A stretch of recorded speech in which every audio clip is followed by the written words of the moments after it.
Hello, everyone. It's me, Ashley, from Washington's TTC Journey.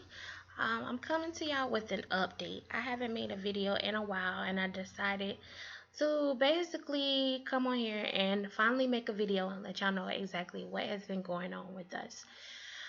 Um, on cycle day 12,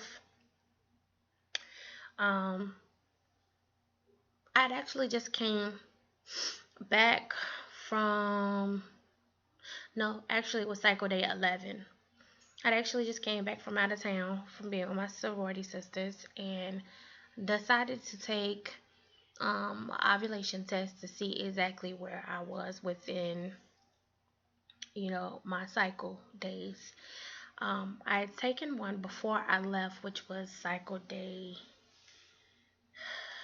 8, which was a Thursday, and it was negative.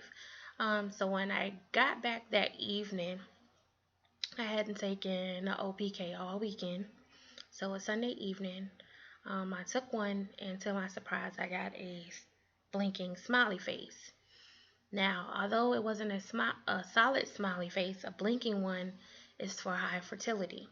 So, my wife and I contacted our donor and, tried to see if he was available, to come over that day so that we could do our first insemination. Now, mind you, this is our third donor, and we were just like keeping our fingers crossed, hoping that he wouldn't back out, you know the day of, the last minute, renege on what he was actually saying. Well, he did come that night, and we actually laughed, talked, watched TV for so long that we lost track of time. By the time that we got to do the insemination, it was cycle day 12 already. So it was the next day. So our first insemination was on August 19th. Um, After the first insemination, I did experience mild cramping in my lower abdomen that subsided, by I guess while I was sleeping or the next morning. I'm not sure. Um, really wasn't alarming. I did do some research, and it did state that women do experience cramping afterwards due to the acidity in sperm. So, okay, so I was like, okay, mild cramping, no biggie. Okay, we did do an examination on the 20th. On the 20th, after the insemination, I experienced cramping that lasted all night and all the next day. It did not go away. Um, the cramping was still mild. Lower abdomen, it really wasn't on a particular side, left or right. It was just my whole lower abdomen. Um, Still received the blinking smiley face on the 20th, which was cycle day 13. Okay, cycle day 14, we did do an insemination, which was the 21st, and still received a blinking smiley face. Now, mind you, during this cycle, I never received a solid smiley face at all, because after the insemination on the 21st, cycle day 15, I had the solid blank. It was no face in it. It was no blinking. It was just the big empty O. So I was like, okay, well, maybe my hormones were not um, strong enough to pick up when I ovulated. So I never fully reached a peak, and I did do some research thanks to the help of my sisters, Flawed but Unique, and my twin, Dima, that a lot of women do not reach their peak. And I never knew that. They never reached a peak. So, based on the test strips that I was taking, um, I did inseminate on the days that my test strips were the darkest.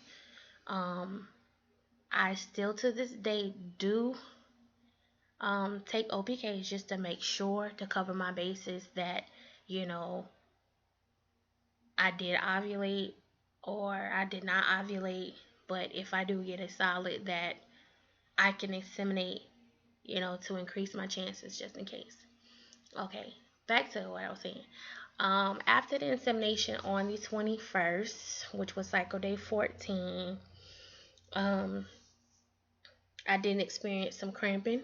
The cramping lasted all the way up until 5 DPO, which is which is today. Well, about to be tomorrow because I'm going to be 6 DPO. But it subsided this morning. I do not experience any cramping at all anymore.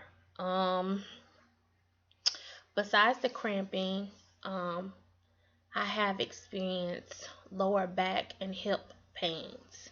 It's like achy, like maybe I have been lifting. I'm not sure exactly where it comes from, but it's like dual aches in my lower back and my hips. It's very uncomfortable, but it's tolerable. Along with the lower back and hip pains, I have also experienced a lot of fatigue and tiredness. Like, I feel like I never get enough sleep. I think I slept 14 hours between yesterday because I think I went to bed about maybe 8, 9-ish, sometime around there. Woke up in the middle of the night. It was maybe about 2, 3 o'clock in the morning. Stayed up for a couple hours and I was right back out like a light. But it's like I have to take a nap.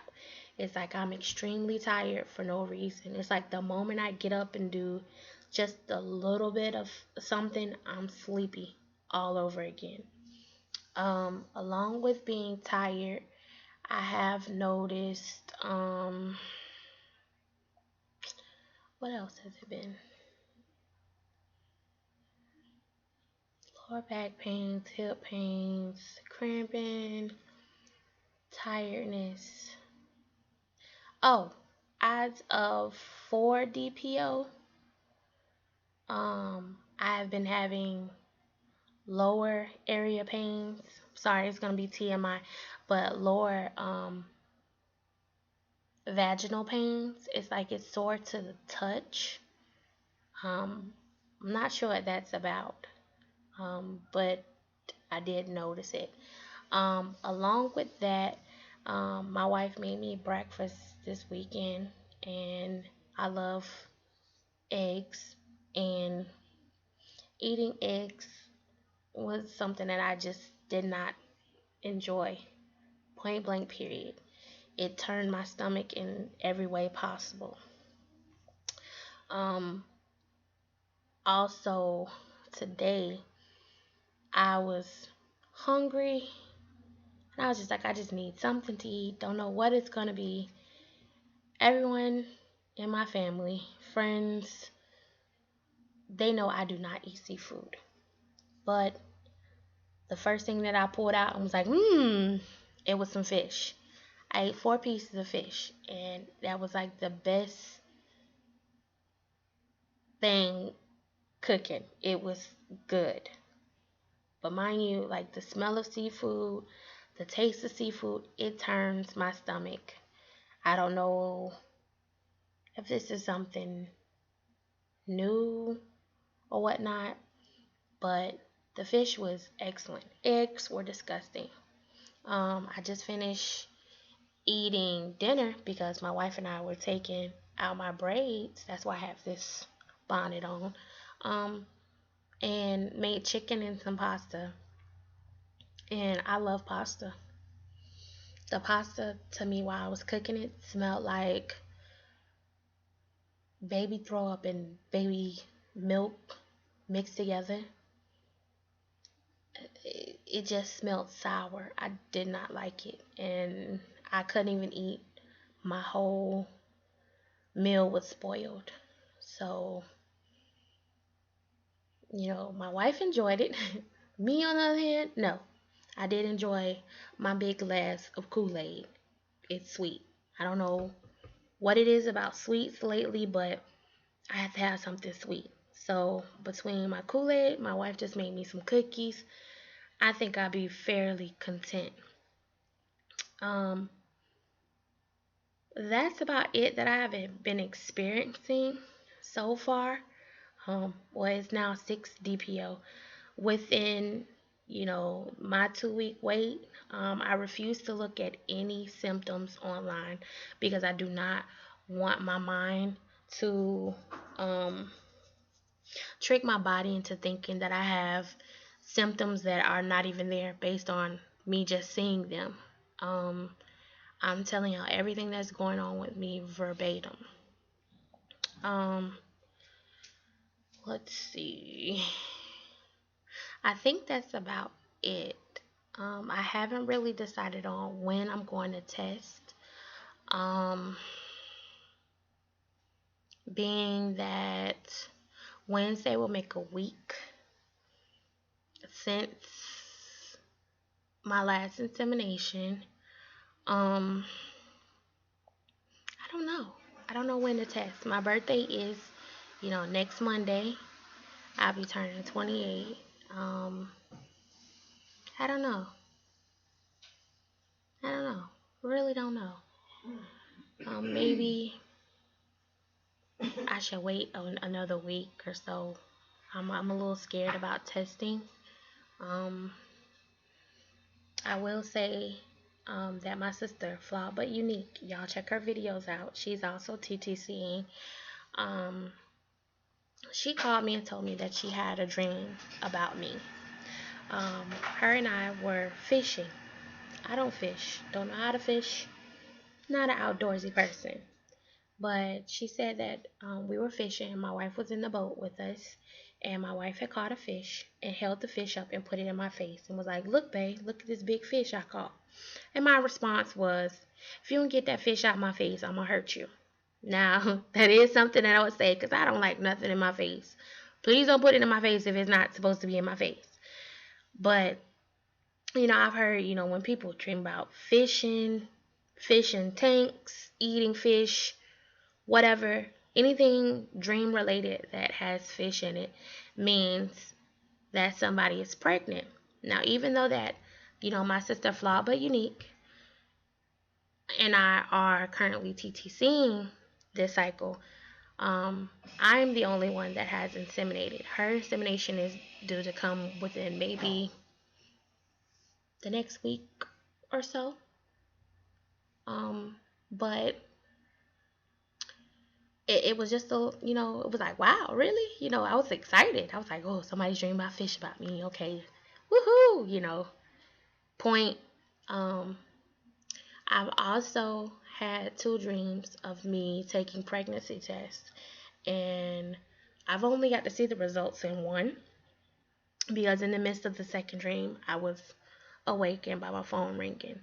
But the first one was positive, and it stated that I was 3 weeks pregnant. So, you know, only thing that I can really say at this moment is that I'm going to continue to pray and ask God to bless me because only God knows what plan He has for my wife and I.